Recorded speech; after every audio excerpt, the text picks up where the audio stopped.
आर्चीची भेट होणं हे कोइन्सिडन्स तर नक्कीच नसेल. काय नेमकं घडलं होतं? नाही, आम्ही ठरवूनच भेटलो होतो, परंतु आम्ही मंदिराच्या दर्शनासाठी पण एकत्रच गेलो होतो. पण त्या फोटोचा जो वेगळा अर्थ काढला चाललाय ह्याच्याबद्दल मी बोलतोय. आणि ते कदाचित माझ्या रिसेंट व्लॉगमध्ये माझ्या लग्नाची चर्चा झाली होती, त्यामुळे काही लोकांना वाटत असेल. पण आम्ही चांगले फ्रेंड्स आहोत, त्या पलीकडं आमच्यामध्ये काही तसं नाही आहे. त्यामुळे मी सगळ्यांना फक्त एवढंच रिक्वेस्ट करत आहे की आपण तसं काही समजून घेऊ नका. बिलकुल. आणि तुमचा तो रिसेंट ब्लॉग ज्याच्याबद्दल आता तुम्ही बोललात, तो मी देखील पाहिलेला आहे आणि संपूर्ण महाराष्ट्राने पाहिला आहे, ज्यामध्ये आपले वडील असं म्हणतायत की 2025 मध्ये यंदा कर्तव्य आहे.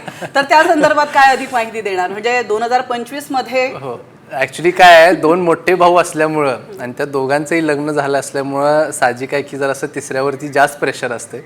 परंतु त्या गोष्टी चालत राहतात. म्हणजे मी असं कॉन्शियसली त्याच्याबद्दल काही अजून घरात चर्चा सुद्धा नाही आमच्या.